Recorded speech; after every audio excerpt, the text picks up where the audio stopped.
Hello everybody, welcome back to Life Stories. My name is Trent and I hope you're doing awesome as always. Today, we got more stories coming at you from Reddit/entitledparents. So, same old song and dance, buckle in, grab some snacks, loved ones, the works, because we're getting started now. Our first story is titled, EM Wants a Callback, and She Wants One Now. You know what's worse than an entitled parent? An entitled parent who actually has a leg to stand on. Give them an inch and they'll take 1,000 miles. Our cast: EM, entitled mother; ND, nice daughter; me, the sad sack who took this job wanting to help people. Additional acronyms include S, my supervisor; FD, front desk; GM, general manager; CD, complaint department; 3P, third party; and GC, generic third-party company this particular guest booked through. They are a very well-known third party. Backstory: I work in the CD for a certain hotel chain, and let me tell you, there is nothing worse than a Karen with an actual complaint. Like most hotel chains, we take 3P reservations as well. However, everyone in CP wishes we didn't. There are so many things that can go wrong with 3P bookings, like your information getting scrambled or even just straight up replaced with 3P's information. The worst is when someone needs a refund for whatever reason, but since they booked and paid through a 3P, there are so many extra hoops to jump through. One company in particular, GC, is notorious for not sending us the guest's money. When this happens, the computer at the FD will show that the room still needs to be paid for, and the FD will not be able to get the guest checked in without swiping their card. And yes, this is going exactly where you think it is.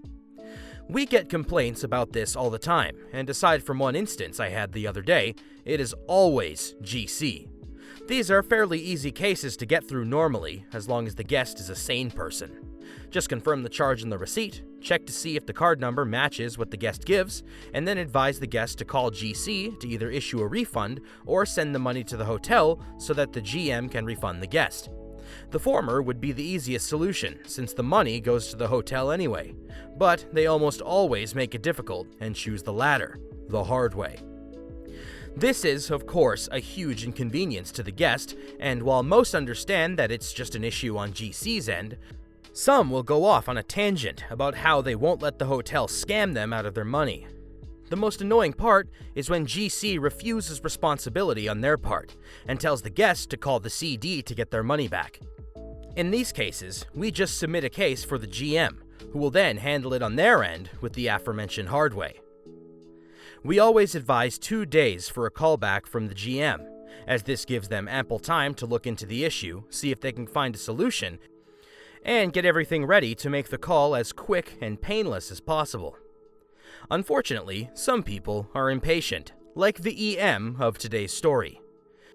"Thank you for calling the CD. May I have your name, please?" I say. Nice daughter," says ND. "Hello, ND. How can I help you?" "I was looking at my bank statement, and it seems I've been double charged." "I'm sorry to hear that. I know I'd be equally as concerned if I was charged twice for my room. We have to say this, though I generally do sympathize with these people. I've pulled up your reservation, and I see that you booked through CG?" "Yes, I paid for the room through them, but they charged me again at the FD." Yes, I think I know what happened. Let me just pull up your receipt so I can confirm. Can I get the last 4 digits of your card for security?" 1234. This, of course, was not her number. "Yes, I've pulled up your receipt, and it seems we never received payment from GC. I do apologize for the inconvenience. This actually happens a lot with them. Let me get your number so you can call them for a refund." Thank you, but I already called them. They told me to call you." "I see. I'm sorry for the runaround. I'll just go ahead and get this case in, and have GM call you within the next 2 days." "Okay, thank you." "You're welcome. Is there anything else I can help you with today?"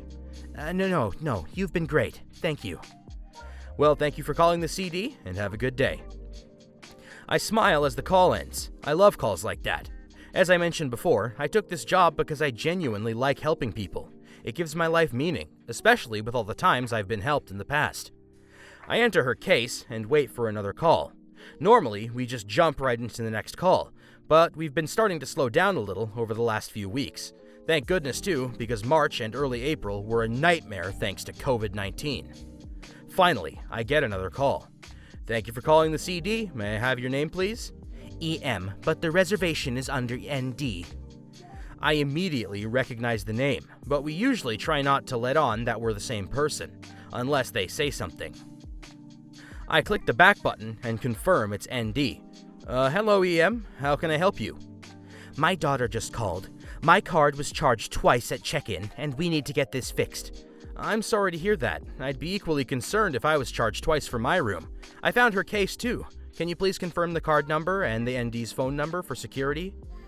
We can only talk to the registered guest and the paying party, unless we have the guest's verbal permission to talk to them. If they are the paying party, they must confirm their card before we can go on. The phone number is to confirm it's the right case. She's able to confirm both parts of security, so we continue. Yes, I see here that you were charged by both the hotel and GC. I do apologize for the inconvenience. EM cuts me off. I don't want your apologies. I want you to fix it.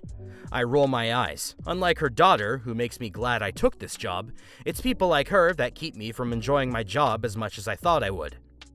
Well, ma'am, it says here that your daughter was advised that the GM had 2 days to reach out.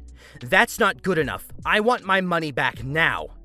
Ma'am, I'm sorry, but we have to give management time to— How dare you try to steal my money? This is fraud. Ma'am, nobody's trying to steal your money. This was an issue caused by GC. And it happens a lot with 3P reservations, because they don't send us the money for your room, and the computer won't let you get checked in without payment. This is unacceptable. You need to have this hotel looked into. They are clearly trying to steal from guests. You people are just as bad because you allow them to do so. We're not even going to be here that long, and we can't wait 2 days for a callback. At this point, I have the option to call the hotel myself and see if the GM is in. However, that's the thing with customer service. If you're nice to us, like ND, we are much more willing to go out of our way to help you. Had it been ND asking, I would have gladly put her on hold to see if the GM was available. Not for EM, though. I would if she asked me to, since I would sort of have to at that point. But she didn't, so I didn't. I mute myself and let out a big sigh, while EM continues her tangent. Ma'am, I'm sorry, but like I said, I can't guarantee a callback today. I can put a note on your case asking the GM to call you ASAP, but I can't guarantee anything less than 2 days. This is ridiculous. I demand to speak to your S. Finally, you know how most people loathe that dreaded Karen line of, "Can I speak to your manager?" Well, it's a whole other ballpark for us. Our S's have the exact same power as we do and can't do anything else for them. Basically, we will transfer them to S, and S will shut them down and make them use their kindergarten skills to wait. Sorry, S, but she's your problem now. Let S know she's coming through chat messages and get her case updated. While I'm waiting for another call, I get a message from S asking if I sent EM yet. I tell her yes, that I transferred EM a few minutes ago, and start telling my work friend through private chat about EM. Then, I get another call. What? You thought this was over? Well, so did I, so we were both wrong. Thank you for calling CD. May I have your name, please? Ugh, it's her again, said EM. I immediately recognize the voice, and it's my sentiments exactly. This is EM. I was supposed to get transferred to your S, and then this call just ended. I'm sorry about that. Here, I'll get you transferred over again. One moment, please. I then get her transferred and let S know that she called back before going back to chat with my friend. Okay, now the story's over.